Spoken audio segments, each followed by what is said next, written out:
It is time for me to make some body butter. I have been out for like a month. Typically, I always have this on hand, but because it's been cold out and I'm just like covered head to toe in layers, and England is not dry, the climate here is like super humid, even in the cold, so that's why it makes the cold so cold. Touch wood, my skin does not tend to get dry here. My hands get dry for sure, but I don't get like where when I lived in like cold, dry places, like super itchy everywhere and really dry skin. However, I just love it because I love the way that it makes my skin feel. I feel like it keeps my skin young, and it's just a habit. I've literally been making this exact body butter since like the mid 2000s. Initially, I used to buy this oil called Mother's Special Blend, and it's like a fractionated oil, so it is made with cocoa butter and I think there's coconut oil in it, but it's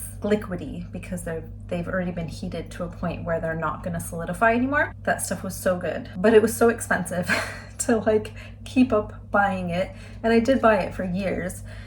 In the end, I thought, you know what, I need to like make my own version of this. It's called Mother's Special Blend. It's for the time while you're pregnant and your postpartum is like, I think what it would say on the bottle.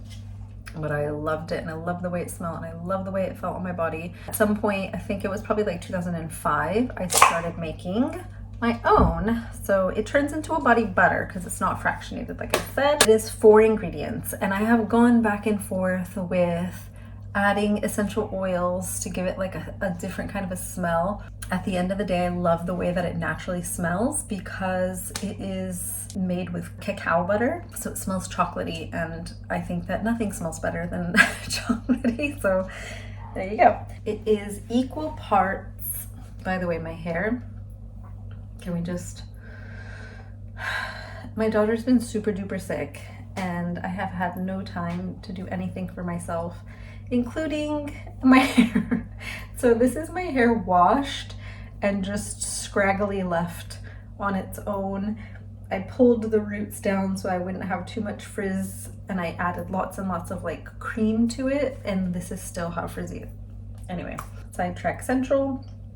The recipe is super duper easy. You'll remember it forever and ever because it is beyond simple, which I love. It's 4 things, but the main ingredients are shea butter. I've got this shea butter that I just got on Amazon. It is organic. I've got this 7 Hills Whole Foods organic cacao butter, and some just regular old virgin coconut oil, also organic, cold pressed. After I have melted all of those and incorporated them together, and once it has cooled a little bit, I will add some vitamin E. Luckily, I was able to find this in the UK because I have been using this vitamin E, specifically the Jason brand, since the get-go, because I found that this vitamin E had the best ingredients. A lot of times when you buy vitamin E, it is full of like so many different ingredients that it barely has any vitamin E in it, and it just has like carrier oils that you don't even want to be utilizing on your body. And this one is the purest form that I could find. So love this stuff, love that I can get it here. Everything is equal parts outside of the vitamin E. I just eyeball vitamin E, honestly. I just kind of, however much I'm feeling like I need in that batch, I will put in, and I just pour it.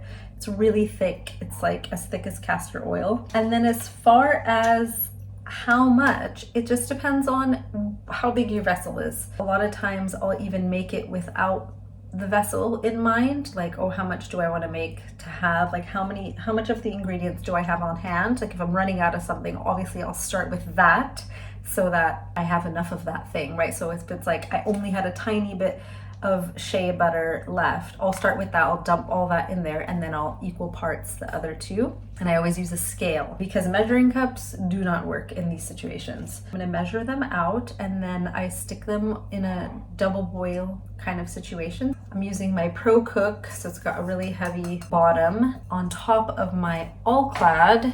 Again, another heavy bottom. This one is a tiny bit bigger, so luckily it just sits atop, and I've got about 2 inches of water in here right now. So I'll bring that to a boil, put this on top, let it simmer, and then add all the ingredients into that. I actually measure all the ingredients into this, so I'm gonna set this right on top of my scale. I just like to simplify everything, otherwise I won't do it. Also, it's like, why not just simplify and streamline everything for efficiency?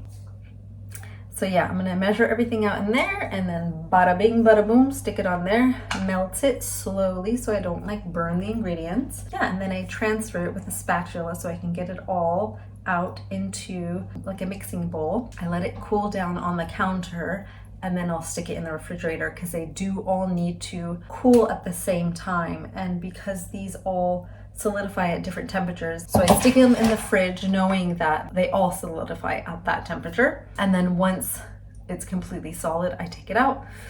I let it kind of come to a room temperature, and then I whisk until it's nice and fluffy because I've added in air basically through whisking. And then you kind of want to keep it at like a moderate room temperature. You don't want it to be too hot because it'll melt, but it's not the end of the world, honestly. It'll last you for as long as you need it, basically. I've never had it go bad on me, but maybe that's because I use it like religiously.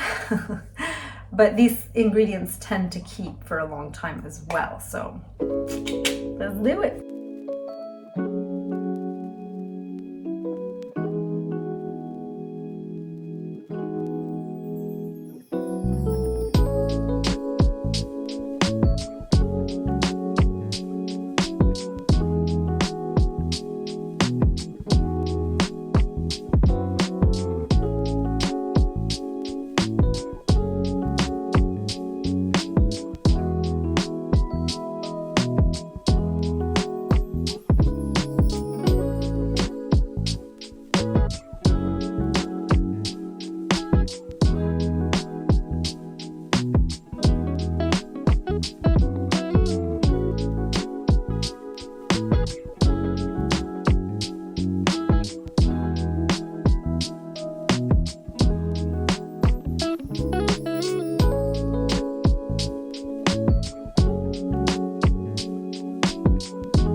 This is what it looks like now, and I'm gonna whip it up. I've left it out now for a couple hours. It was rock solid when I brought it out of the refrigerator, but now I can stick the fork through there, and this is a good time to kind of start breaking it up. It smells so good. This is only 5 minutes later, so you can see that it's already getting so much softer.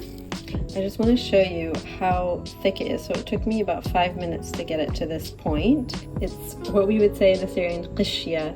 It's very dense. You just have to work it, so it takes a while. It is quite the arm workout. I usually have to switch between my left and my right arm. It's about 10 minutes of just whipping it. Obviously, if you have a mixer, something electric, you can use that. It's almost there. I'm gonna whip it a little bit more. It's just so light and fluffy. It can go definitely fluffier than this. And I love how it turns really light in color as well because of the air. It's so nice. This is such a healing butter. Oh my goodness, I love it so much. And this is the final product. I'm gonna transfer it now. Oh my gosh, it smells so good, you guys. It literally just smells like a creamy chocolate.